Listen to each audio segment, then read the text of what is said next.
eventually we had to break through. Ladies and gentlemen, welcome to Games Gear Galore podcast, where we get to unfold beautiful experience about sport entertainment. Buckle up and let's go.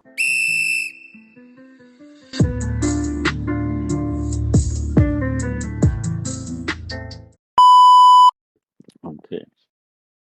Yo, what's good, my people? It's me, your boy Unwanted. We are here for an episode of basketball where we're gonna be chatting about the Eastern Conference and the Western Conference and all like the NBA fans. Like I think they are like happy with what like we've seen like from these games because like I think we've only seen like game one and game two in the Eastern Conference Finals and in the Western, like we're on game three now. Game three was playing like tonight, so I think tonight. Yeah.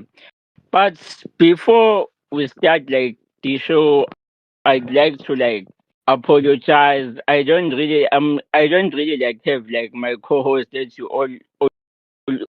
always know me with like always so she's not here like khona like umbambile she's but ngiphethe like ama-guest like amasha like esizokhuluma now with what is happening right now, like who are like the guys that I really respect. Like in South Africa, it's not like it's difficult to like find people like who are really like into basketball. Like, but here are my guys. They're always like pushing content like on TikTok, in all the platforms on Facebook. Like they're always pushing content. So I'd like them to introduce themselves. I'll start with you, Mampinja, my dog. Hi everyone. I'm Fat Boy Manny right here. Proper basketball fan. First Mhm, time doing this. mhm, Unwanted kid. Very excited for it. mhm, Basketball mhm. in a Always, long time always, group. always. Thank you so much, dog. Let's move on to you, big dog, Cody. Good morning, Sambanan Dumelang, Goeiemorgen. Hope you guys are doing wonderful. Kamla Mubongani. But people Mm, know me as the student of the game, SOTG. And I'm your issue. best and most favorite NBA analyst who lives in South Africa, resides in South Africa. I've been watching the game for about 10 years. And my whole motto is just I watch the game, I enjoy the game, so why not tell you guys about the game? Yeah. So, like, before we get like into the show, like, can you please like tell the people like which is your favorite NBA team? Like, then we can start the show. Which team do you like support? Um, For me, Okay. I'm a LeBron guy. Uh, From from so, for a long so time, being a LeBron James guy. mm, yeah, That's my goat. So everywhere he goes, yeah. he's there. And for so long, but LeBron has always been my guy. As soon as like he's my guy, but right now I'm a Lakers fan. Very disappointed. We lost to the OKC, of course. We got swept, and yeah, I'm a LeBron guy for my like since I started watching basketball. He made me fall in love with the game. Uh, that's it, man. I'm a LeBron guy. Hey, we were all disappointed when we were swept. See? Let's move to you, my guy Bongani. Like, which team do you hey, support? to be honest, I wasn't disappointed that the Lakers got swept. I hate the Lakers. I, I don't like the team. I don't like the franchise. I will admit that the Lakers do have legendary players such as Kareem, Kobe, Shaq, LeBron is on top of that list. And more as the list goes on. But my team, the team that I love, the team that I support, has to be the Golden State Warriors. I've been a Golden State Warriors fan since day one, since 2016. And what convinced me to be a Warriors fan was Curry winning unanimous MVP. Once I understood the whole idea of what an MVP is and the fact that he was unanimous, and the first ever unanimous MVP. I was swayed. I was swept off my feet. One share Curry share me. And now I've been a Warriors fan for about a Mm. decade. I, Yeah. Yeah, I've been a I Warriors think fan for about a decade. I think it's quite understandable why you hate the Lakers because you are a Warriors fan. Like I haven't like bumped into a Warriors fan who doesn't hate the Lakers. So it's something that we are used to. Yeah, but Yeah. like the people like who always like watch this podcast know me that I'm also like a Lakers fan and my coach is LeBron James, but my that's my current favorite player right now. But my coach of all time has to be LeBron James. Yeah. So I think it's better now to like it's better to start the show with like the series that is the Cleveland series and the next series. So I want to know from like the both of you all that like do you see like the Cleveland's like coming back from this 2-0 series? Not possible Would you like to go for. first? I don't Mm, think it's possible for the for the Cavs to come back from this mm, since they're losing. Because like New York is always up. The OG is back. Cat doing his mm, thing. Brunson is running the show, yeah. and they don't have any answers for them. Like in game one, they could have won the game if the coach had called the timeouts Mm. Way too way early. earlier. Yeah. Yes, you can see the momentum is swinging. It's going to New York side, and you don't call a timeout. And then now you are down 7 points, 8 points, and you call the timeouts. The momentum is already with them. As soon as they get back to the court, they're gonna do their thing. They're gonna keep on grinding, and you guys they throwing air balls. James Harden, a legendary player, first ballot Mm, Hall of Famer, but he's been no show mm, yeah. in this. Mm. Bongan, my Very, dog. What's your very, take? very true. Very true. But I do want to bring forward the fact that Cleveland has been in this position. In the first series, they struggled on the road against Toronto. The second series, they struggled on the road against Detroit, and they only won Game 7 and Game 5 on the road. Their only road wins in this series. So we know that Cleveland is a team that performs better at home than they do on the road. The offensive ratings speak for themselves. Cleveland posted an offensive rating of 119 at home, and I think offensive rating of below 100 on the road. So we know that this isn't anything new. Cleveland going back home will give them a certain level of confidence. Where does confidence come from? No one genuinely understands. But we expect them to perform better than they did in the first two games. Now, do I see them coming back and potentially winning the series? I doubt, because of the fact that the New York Knicks are on a 9-game winning streak. They've been outstanding, outstanding, outstanding, outstanding. And they are the team that posts the best defensive rating in the playoffs right now. Considering the Mm, fact that they have won 9 games in a row, it is understandable. But they're also one of the best teams on the road in the playoffs right now outside of the Oklahoma City Thunder. So yeah. it's kind of like an even matchup, and it will depend on the stars of the game, people like Donovan Mitchell, how aggressive is he going to be? How demanding is he going to be on the ball? Because every time the game gets close and we're down the stretch, he seems to be a lackluster offensive guy who stands in the corner and lets James Harden take control of the game. And we understand that James Harden is a first ballot Hall of Famer, but he is not the guy for Cleveland. He is meant to be the second option. Donovan Mitchell needs to take control of the game. And with the way that the Knicks are playing, it's going to be hard for him to do, but he's done it before. Hopefully, he can do it again. Like let's let's talk a bit about like James Harden. I've seen like some people are not really like happy like with his performance ever since like he came like to the Cleveland. I'm one of those people who are not happy with the way he's been performing because I think he's had like one or two games which were good since like he joined the Cleveland. We haven't seen like the James Harden that we know.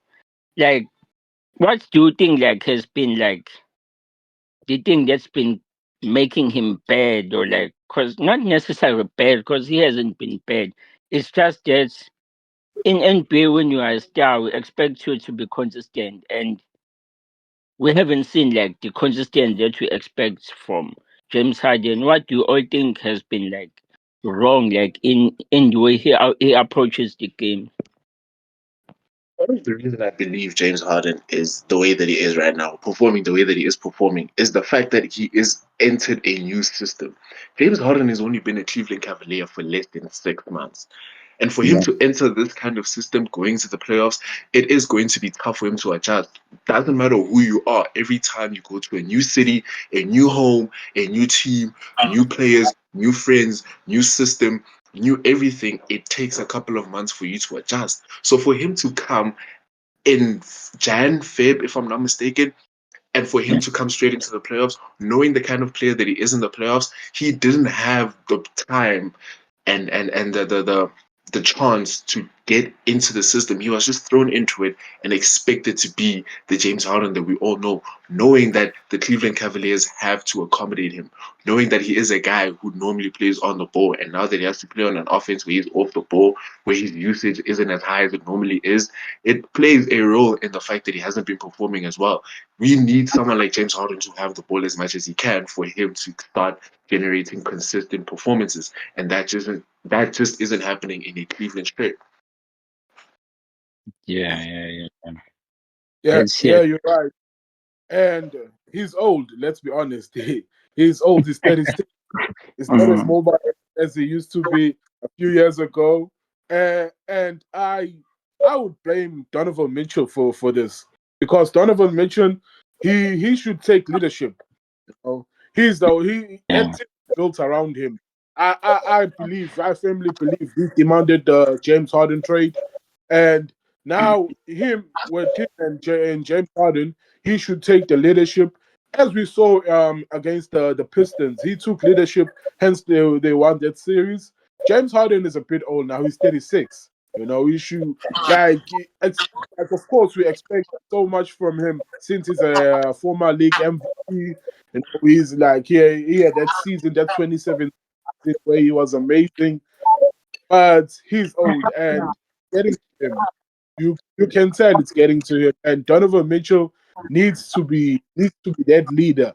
You know, even the Evan Mobleys and the Allens, the big guys in the team, they take charge and try to accommodate him in that team since it's the playoffs. Because in the regular season he was okay. He averaged 20 points and 7 assists. But now big guys need to take charge and allow him to play his own style, including Donovan. I'd always I'll be hard on Donovan more than James Harden. Okay. So let's like let's try to like look at like these two games that have played, which the New York Knicks won. What do you think like has been like a major problem for like the Cleveland? What has been like a major problem that's costed them these two losses? I will include coaching. Like I would include coaching. That's the Mm. coaching has been a bit slack in the in game one, as I said before. You know, call the timeout, man. 7 minutes, you're 22 points up. The momentum is changing. Coaching has been like that sort of problem for them in this series in particular. Not the Mm. whole not the whole playoffs, but in these first two games, coaching has been the problem. And like you play against New York, a proper team. Like the East was very open this year. Like the East could have went to anyone. And it's these two teams. New York, after what was their first game against the playoffs? Please remind me. Their first It was playoff the game Hawks. Well, against the Hawks. It was yeah. yes, like you saw you the Hawks were not that good. You know, we knew that New York were going to make it. Even the Hawks put up a good challenge, but we knew New York were going through. With Cleveland, they beat the Pistons, and we were Jalen Duran. We realized now he's not a playoff player. Yeah. I think Yeah. that's what I would say. Coaching. Okay. Like Bongan, what's our thoughts?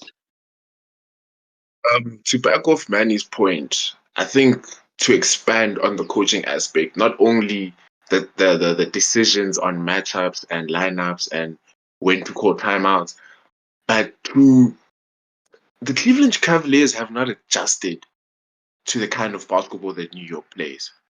And it showed in game two. Karl Anthony Towns and Jalen Brunson both posted double doubles. Karl Anthony Towns is a guy who can get to the basket at will, but we've seen in these playoffs that his usage has dropped. He has become more of a facilitator. And that is really killing the Cleveland Cavaliers. They're not denying him the ball that much. They mainly focused on Jalen Brunson, but they're not focused on OG Anunoby. We know the guy OG Anunoby can be defensively. We know the guy that he can be offensively. He can give you 20 on any given night. In these playoffs, he's been shooting 53% from three. We know what OG Anunoby can do. They haven't been focusing on Karl Anthony Towns. We know, like I just mentioned, we know Karl Anthony Towns can give you a double-double on any given night, whether it's a double-double on the assist end or a double-double on the rebounds end. Oxalayo, it's a double-double. We know what Yeah. Mikal Bridges can do. Since game 5 of the whole series, he's been outstanding, averaging over 18 points per game. He scored 19 in game 2. So they haven't adjusted. They still, to make it easier to understand, the Cleveland Cavaliers are still used to only having to focus on one guy because of the Detroit series. They only had to focus on Cade Cunningham, and everyone else was just ineffective. It is not that situation with the Knicks. So they haven't been able to adjust to the series. And another point I want to raise is their overall intensity. On the defensive end, they have not been intensive enough. We know that Cleveland is a great defensive team, probably one of the best in the East outside of New York, Boston. But they're just not doing what we've seen them do in the regular season and in these playoffs so far. They're not creating those turnovers from the Knicks. They're not fighting over the screens. People like Max Strus and Dean Wade are getting minute restrictions. Those are their best defensive players, and they're getting minutes restrictions for people like James Harden and Donovan Mitchell. So I think, listen, Kenny Atkinson is an amazing coach. He is far better than we are. But in my opinion, in game 3, he should prioritize getting stops more than getting baskets. What does that mean? Put Max Strus and Dean Wade in the game more. Give them higher minutes. If you take minutes away from James Harden, I promise you no one is going to play him. No Yeah, one is going to. like I wanna add like to what you've just said right now. Like in this past, like in these 2 games that have played, I've noticed one thing that the Cleveland's offense is not that bad. The problem is their defense. They are not able to get stops. Like when like you are playing like that bad defense, it becomes difficult for you to win games.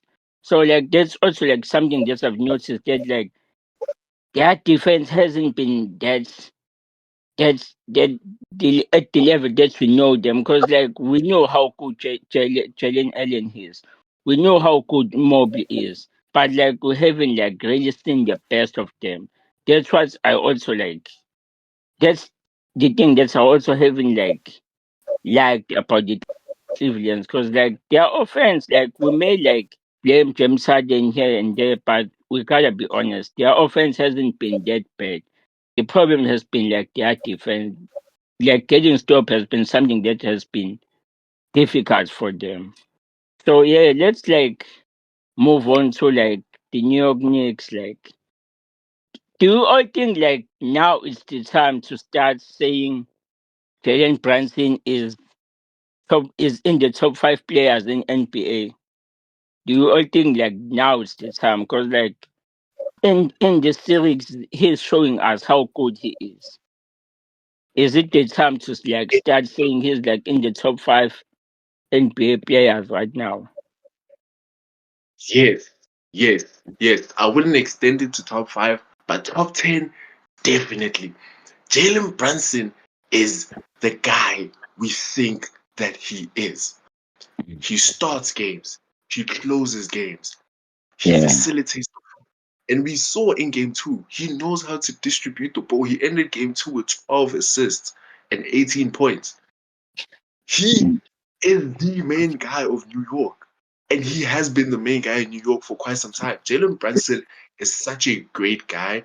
He's able to get to the basket at will. The small size that he is, he's one of the best when it comes to footwork. He knows how to get to his spots. He knows how to get to the basket. He's able to score on all 3 levels. We know his defensive inconsistencies. We know his defensive problems. But we always acknowledge his offensive abilities, his offensive capabilities. I don't think that there's 3-point guards in the league right now that are better than Jalen Brunson. Yeah. Bongani, right, man. Jalen Brunson is that guy, man. He's the player that he think he is, man.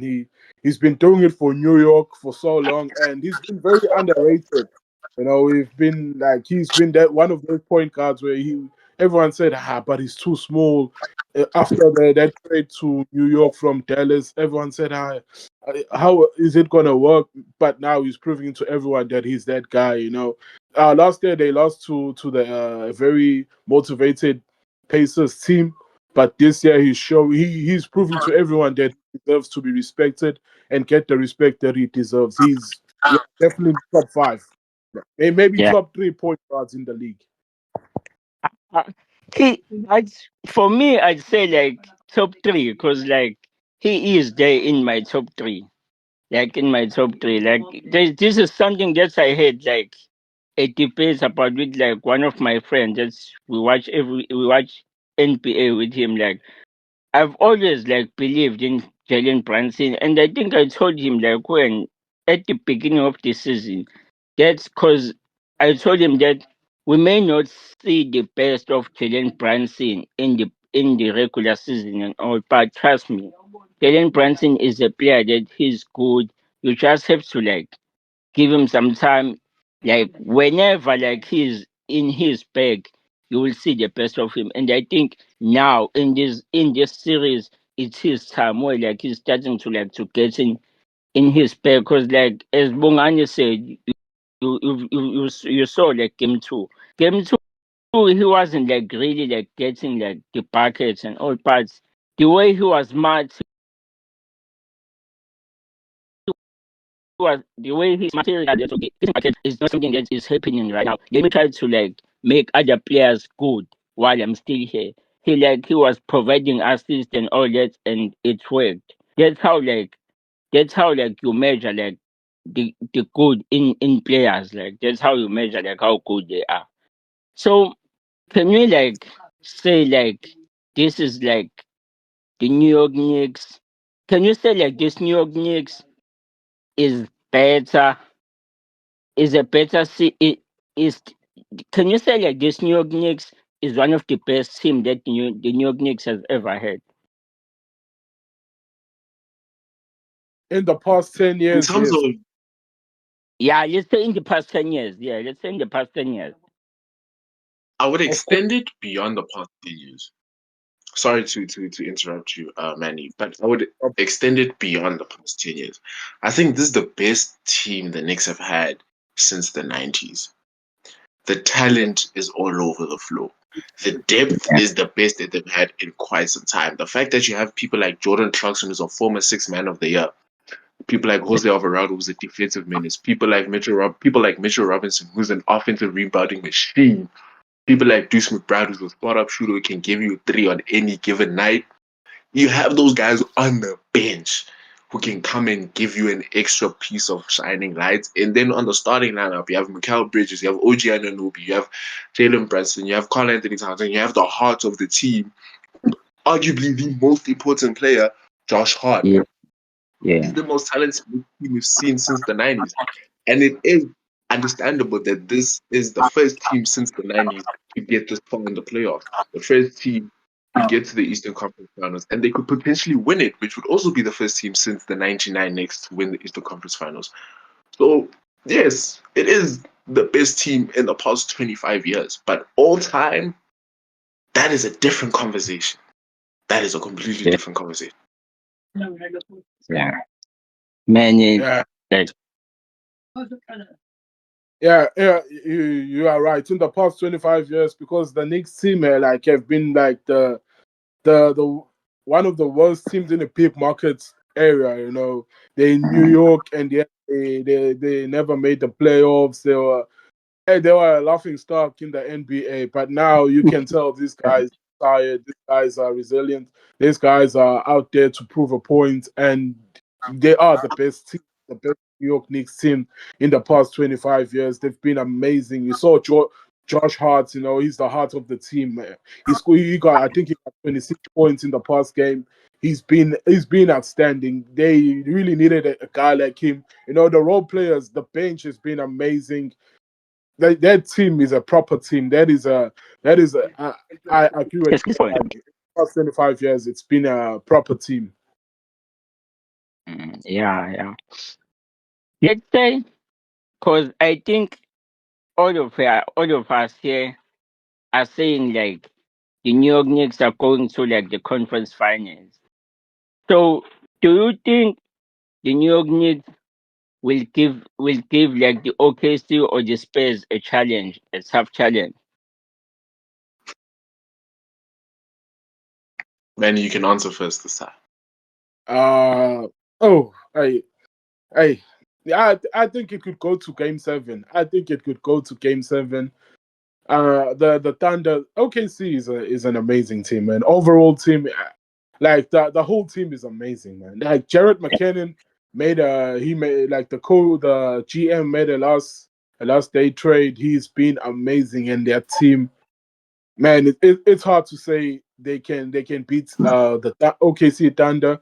Maybe the Spurs, Wemby and those boys. I think they're the youngest team in the playoffs right now. Wemby and those boys are just amazing, man. They're doing their thing. Uh, Stefan Castle, in the last two games, with the turnovers, but he's a great player. But I don't believe they can beat the OKC. Maybe the Spurs, but I don't think they can beat the OKC. Wrong guy. Yeah, no, I have to agree with Manny here. I think if the Knicks get to the finals, which it is seeming like they're going to get to the finals, they have a better chance against San Antonio than they do against Oklahoma. I mean, we saw last night 74 bench points from the Thunder. How do you stop such a team? 74 points from the bench. The bench. You can't stop such a team. So yes, if the Knicks get to the finals, they could pose a challenge against both teams. I think if they end up facing the Thunder, it could go to 6. 5 is the most realistic number, but I do see the Knicks. I'm hoping they're pushing it to 6. But if they go up against San Antonio, they have like a 40% chance of winning. Yeah, they If do. I was if I was Mike Brown in the New York Knicks, I would pray that we get San Antonio because you only had, to be fair, and this is a hot take that I've been having for quite some time since the playoffs started. I've been saying it all over my page. You only have to deal with Victor Wembanyama. Once Yeah. you deal with Victor Wembanyama, you win the game. We've seen it happen in these playoffs. Every time Victor Wembanyama is ineffective, they have most of the time, 90% of the time, lost the game. We saw it last night against OKC. We saw it in game 2. Once you find a way to solve Victor Wembanyama, which I do think the New York Knicks can do, having that double big lineup of Karl-Anthony Towns and Mitchell Robinson, if you keep those two out of foul trouble and you find a way to solve Victor Wembanyama, the Knicks could have a chance of winning the title. And if they do, pure, pure chaos. And I want to We're see in that thing. trouble. If They, if they if have to call the Knicks out if they win the championship, because that New York fans are going insane. They are going insane. Mm. Maybe like we might say they're going to lose to OKC, but that New York spirits, that never give up spirits, can put them in their championship colony. You know, they can win they can win the whole thing, man. Because they're inspired team. It's a brotherhood. You can tell it's a brotherhood. The Villanova boys Yeah. are doing their thing. If they get to game 7 against OKC, and this is a big if, they might take it on, man. They might. They Yeah. really might. The brotherhood that they have in the team like makes them more dangerous than we think they are. That's like the problem. Like the brotherhood that they have, it makes them too dangerous. It makes them too dangerous. Can we like go back to the OKC? Have we ever seen a team that has such a deep roster than the OKC in NBA? I don't think so. I I don't. I, I don't remember seeing a team this deep. A team that can run a confident 10 to 12 man rotation. I don't think I've ever seen a team. It baffles me. It genuinely baffles me the depth and the talent that they have. We all know that the bench players for the OKC Thunder could be starters on any other team. AJ Mitchell would probably That's start not on the any style. five. Jalen Williams would be a really good option on any other team. Ken McCain, he started for Philly, but we know that he can start on any other team.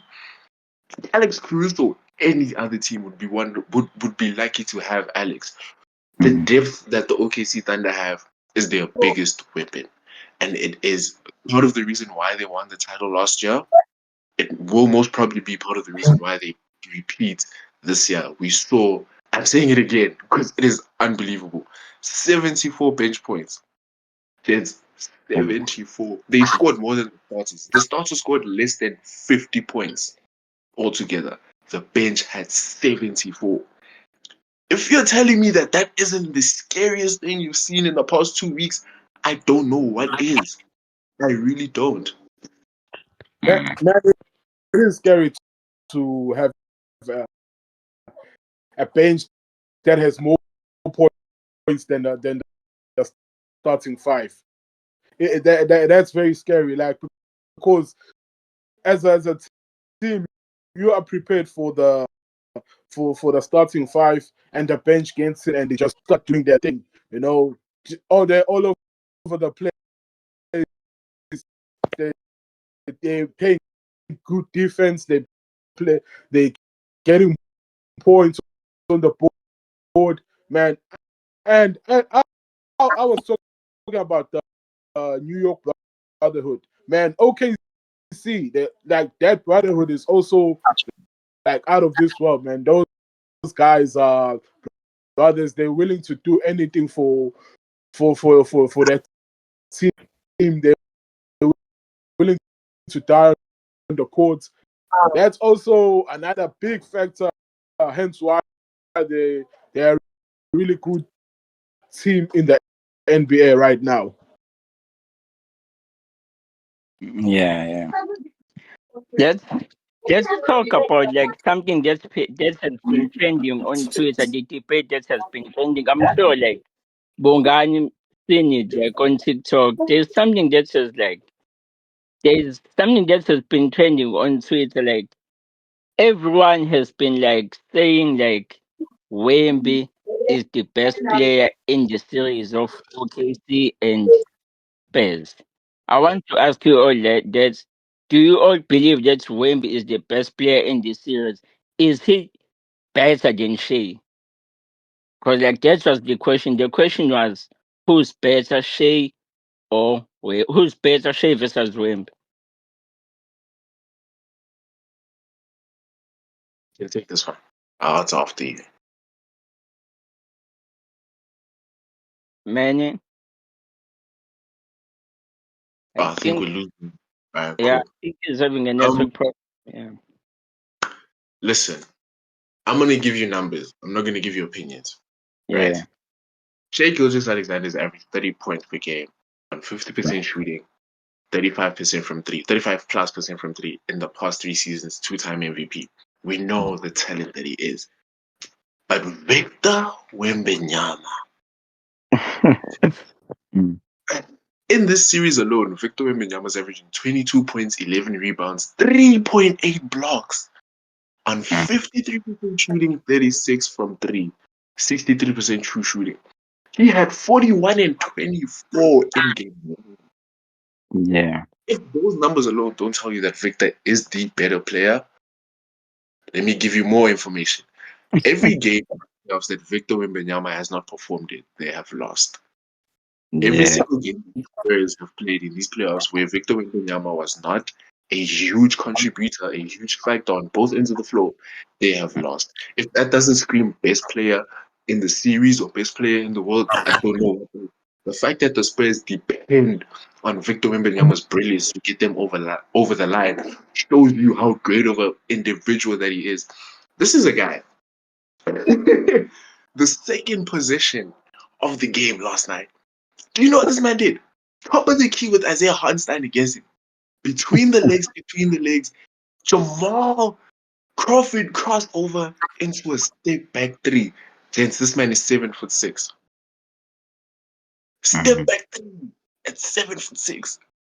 Yeah. Against one of the best defensive teams we've ever seen in our entire lifetime. He is arguably the best player on the planet, but the argument will be determined with how the series ends. A lot of people are saying that the winner of the series will retain, we will have the title of we have the best player on our team. If OKC win, it will be Shea, of course. And if the Spurs win, if they come back and win it, it will be Victor Wembanyama. But right now, based off impact, statistics, and performances, Victor Wembanyama is the best player in this series. Because if he performs, they win, and when he doesn't, they lose. Man, Uh, my I, guy, I think no, so, okay, yeah. you can You carry can on. go. Nah, I thought you didn't hear like the question just asked because we noticed that you had like a network problem. I was about to repeat the question that I asked, but I think you heard it. The question. Yeah, that Wemby is the best player in Yeah. the And yeah, man. Like that team is built around him, man. That's his team. And if he's not performing, the Spurs are not performing. You know, OKC, if SGA is not performing, the other guys will get in and put in a good shift. With Wemby, you sort of need Wemby to perform for the Spurs to be good. Yeah. He is the best player in that Spurs team and in this series because if he doesn't perform, the team it does not perform. They don't show up. If he shows up, the team shows up. You know? If he puts up good numbers, he sort of complements the team. so basically what you are saying right now is OKC have only one job in this series is to try and stop Wemby. That's all. And That they is You saw in game two when mm, Hutchinstein was just in his face the whole game. In his face, he was frustrated. He couldn't do anything. He just that their job was simply stop Wemby, and Hutchinstein took it upon himself, and he did that. He was exceptional. Now, maybe a few calls we can say wasn't called on him, but hey, how it happens. It's a game, and he stopped Wemby. Wemby had no answers for him. He was there in his face. Hutchinstein, like he needs to be credited for game two. yeah.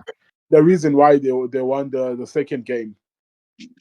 And Yeah. I just want to put in with the kids so Mm. that people don't confuse it. We're not saying the Spurs are a bad team. I'm not saying the Spurs are a bad team. I'm not saying that Dylan Harper's bad, De'Aaron Fox is bad, Stephon Castle's bad, Devin Vassell, Sham Penny, Luke Cornett, Harrison Barnes. I'm not saying that these guys are bad. My main point is that none of them, outside of Harrison Barnes, have the experience to see the game through, especially at this level when you're fighting for the opportunity to go to the finals. When you know that in your head you need to win 3 more games, 3 good nights, and then you're in the NBA finals, where every single NBA player dreams to be. None of them have that experience to get to that level. So when Victor Wembanyama, the anomaly, the extraterrestrial human being who also doesn't have the experience, but has the skill to let the experience be a non-factor, when he's not performing, you're now looking at a 21-year-old Stephon Castle and saying, "Hey, buddy, are you gonna drop 35 at this level?" You're looking at a Dylan Harper who's a rookie, by the way, an outstanding rookie. If I feel like he should have been higher in conversations for Rookie of the Year. Yeah. That's Yeah. true. That's true. He should have been higher in conversations. But you're looking at a Dylan Harper, a 20-year-old rookie, and you're looking at him like, are you gonna give us 35 points? Are you gonna be as good as, but not as good as Wemby, but are you gonna be like 50% of what Wemby is on the defensive end? You're looking at Julian Champagne, you're looking at De'Aaron Fox, who has never played a conference finals game in his entire career, and he's been in the league for about 10 years now. You're looking at him and saying, hey, are you gonna do what we want you to do? Are you gonna come out and score 30 when Wemby isn't doing it? Because the Thunder have that. Caruso did it in game one. The Thunder have that. Jared McCain last night had a career high of 20 points. The Thunder have people who can step up and say, hey, SGA is not performing. I will perform. And they're doing it without their second best player in All NBA, Jalen Williams. So I'm not saying that the Spurs are bad. I'm just saying that without Wembanyama, they, the, You know, J the Dub talent not being in of this going player series, I honestly gave the Spurs a shot. Like it's not out of the window that they can win the series. But J Dub not being in that team, I was sort of going, maybe they can win. You know, Ellen Harper can do his thing. Stephon Castle, but the depth in the team is outstanding. And like there's as you said, Bongani, their second best player is not in the team, and yet they're dominating as if he's not he's in the team. They're just performing game after game. They're doing their thing. Yeah. Like, there's this question that's like I have. I know, like, it's something that's it's not it's we are not. I'm not sure with what like I'm going to ask, but I want to like hear your opinion. Let's say let's say the Spurs win the series. How do you think? How do you think Wemby is gonna be dangerous going into the next season? Because if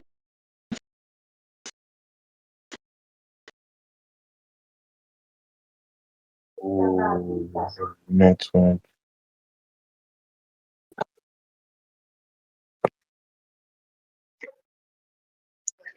yeah, I think he's struggling with a little bit of network issues.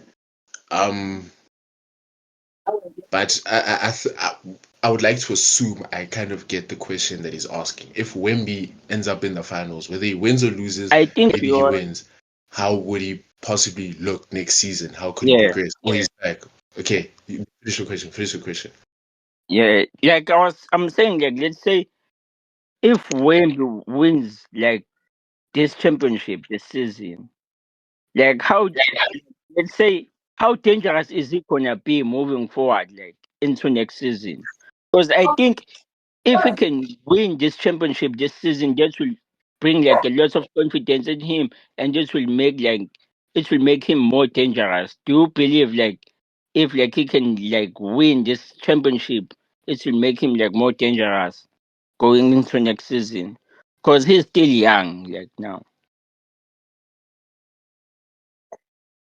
You can take this one, Manny. I'll answer after you. He's already dangerous, and winning this championship would be sort of, I won't say a cherry on top, because he wanted that MVP. Hence why he put 41 on game one, because he saw SGA lifting that MVP trophy, and I think in some sort of way he took it personally. He was like, nah, and I deserve that, even though he won the defensive player of the year. And I believe he's already dangerous. And going into next season, he's going to be a force to be reckoned with.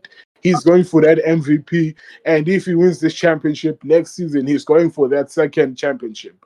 That's how dangerous he is. Even now, he's like a top two in right now in the league.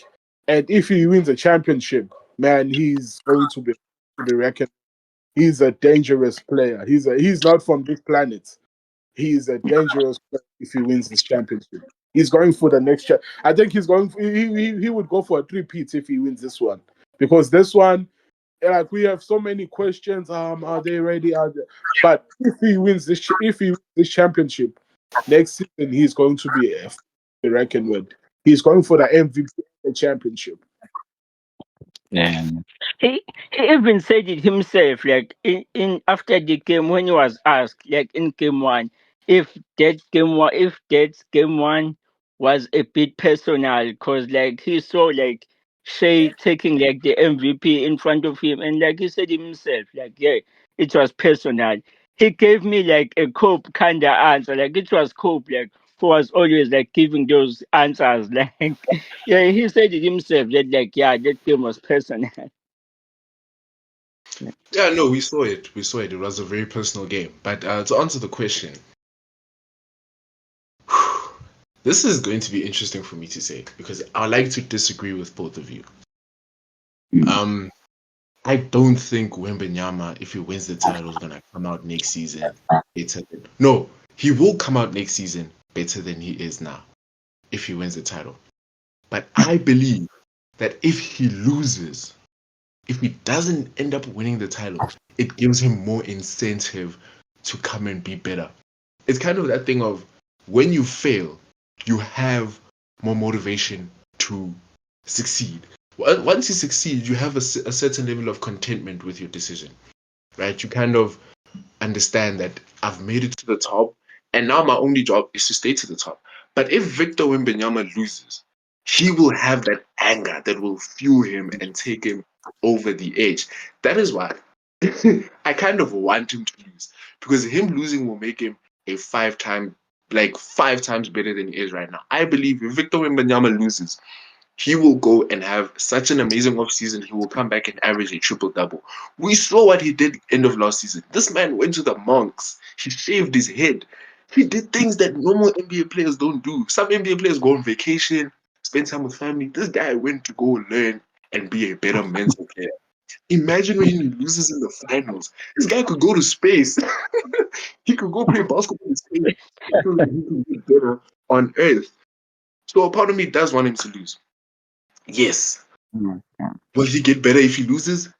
In my opinion, yes, he will come back, fight more, and then he'll get the MVP, then he'll get the title. But it will also give him that experience that he needs. Everyone has to lose at some point. And the argument that I made on my page was that LeBron James only won his first title at 27. He joined the league at 18. He lost so many times. He lost in 2009 in the Eastern Conference Finals against Dwight Of Howard. course, He was the MVP that year. He lost so make many make times you before he won his first title. That is what Wemby needs. He needs to lose at least once, and then Mm. it will make him a player. Yes. Mm. Yeah. Like I've never like looked it in that way, but like I hear what you're saying and I agree with you. Like that's true. Like yeah. I maybe think he seeing won him his lose first will make it more hard. title when Mm, he was 27 or 28.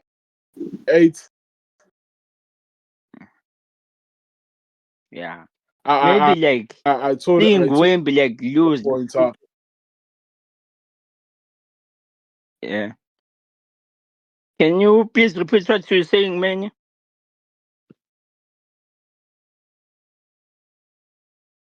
Yo, man.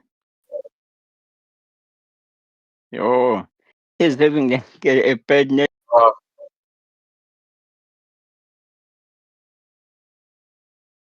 am I the one with network issues now? Am I the one with network issues now? I don't know. But like, yeah, you can carry on. Uh, I'm Oh,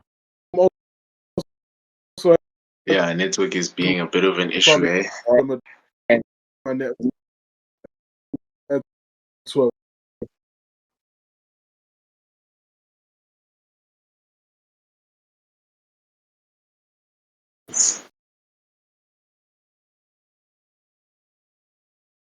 I got issues with my network. I don't Yeah, but next season. I fully agree with you. I've never like really know. looked at that way. And Yeah, Yeah. I hope bet like yeah, can you please like close off like this episode with like Bonani giving like your predictions like in say yeah. Oh it's not if right. Wemby Mm. Ish. But Yeah. doesn't win this oh like Bongani, can you please like conference, network is giving me Finish a say problem. the question. Say the question. Okay. Bohan, like, can you please close off this by like giving me like your predictions, like in what's gonna happen in this OKC versus San Antonio Spurs? Whew, okay, my prediction. And I thought about it this morning as I was rewatching the game. I was rewatching film. My Mm, prediction, if I was to put it into one sentence, if Victor Wembanyama does not score more than 35 points in the next 4 games, if he doesn't score 35 points for the next 4 games in a row, minimum, the OKC Thunder are winning the series. If Victor Wembanyama cannot score over 35 points per game over the next 3 to 4 games, it will end in 5, if not 6. But if Victor mm, Wembanyama is capable of coming out in game 4, in game 5, and in game 6, and possibly game 7, score over 35 points in each game, then I see the San Antonio Spurs going to the finals. It revalidates my statement that without him performing that well, the Spurs have no chance. And we saw it happen last night. We saw it happen in game 2. He only performed in game 1, and that just so happens to be the game that they have won. mm. So so basically like it's up to him if like he really wants this because like his team relies on him so much. They need him to be like at his best level. So everything is up to him now. I Everything is up to Victor Wembanyama. Everything is up to Victor Wembanyama. And he had a post-game conference, which I didn't necessarily agree with completely. He mentioned that he needs to be a better player for his teammates. He needs to help his teammates become better. Yes and no. Yes, in the terms of sure, you can facilitate the flow. You can have 5, 6 assists in a game. No one's mm, going to argue with you about that. You're creating extra baskets. You're making smart basketball players. But you mm, also need to get in the paint more. You also need to be more commanding in the game. In game 2, he only had 5 field goal attempts in the restricted area. mm, Last night, he only had he had less than 15 field goal attempts in general, if I'm not mistaken. Less than yeah. 15 field goal attempts. Definitely less than 20, but less than 15 field goal attempts using my eye test. That cannot fly if you are the best player on your team. That cannot fly if you are someone like Victor Wembanyama. Now, it all comes down to the defensive assignments that OKC have put on him. We know that Mark Dana and the Thunder are an amazing team. The coaching is amazing. The personnel is amazing. So it is going to be tough for Victor Wembanyama. But if you could do it in game 1, you can adjust. You and Mitch Johnson can adjust and do it again in game 4, game 5, game 6, and possibly game 7. Right. I hear you. I hear you so much. Like, I think this is like the end of the show. And before like I end the show, I'd like to thank you for like your time. I know you are like someone who's like really, really busy, and I appreciate you making time for this episode. Thank you so much. It means the world to me, big bro. And I hope that I'm still like gonna have you like I hope like I'm still gonna have you like in this platform because here in SA, we really don't have like a lot of people like who are NBA fans. So like seeing someone who knows this better than me makes me happy, like, cause I want to learn from you. I want to learn, and I'm trying to like on the next episode to have like there's a guy there's a friend of mine who's like from the States, like episode with him in December where we are talking about like the NBA games. Like, so I'm trying like to organize something maybe like when it's like the conference final to shoot like because I, I really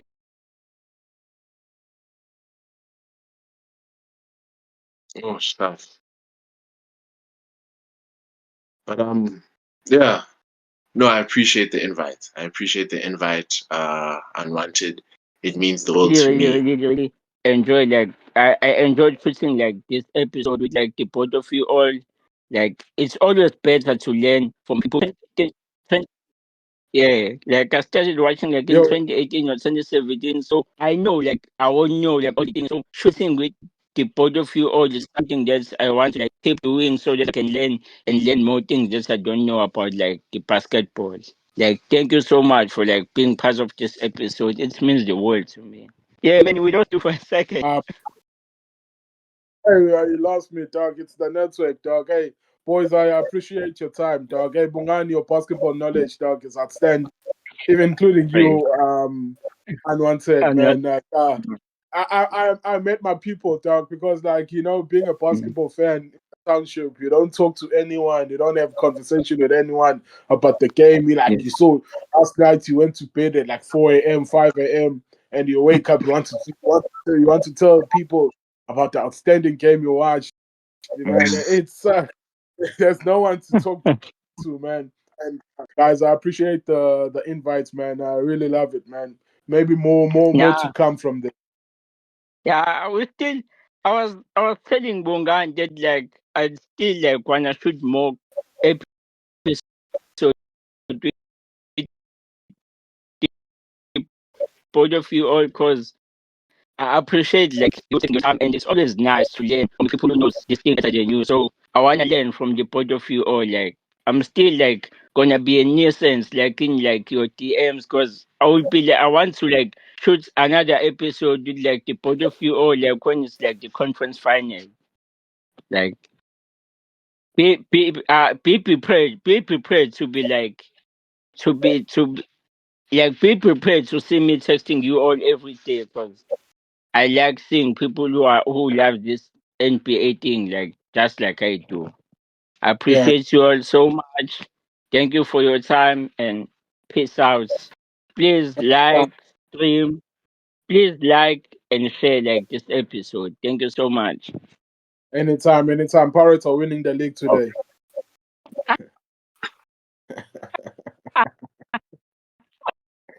Yes.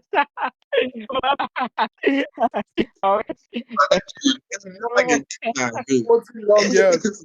Long years. thank you so much. It's out, You man. guys stay safe. Cheers.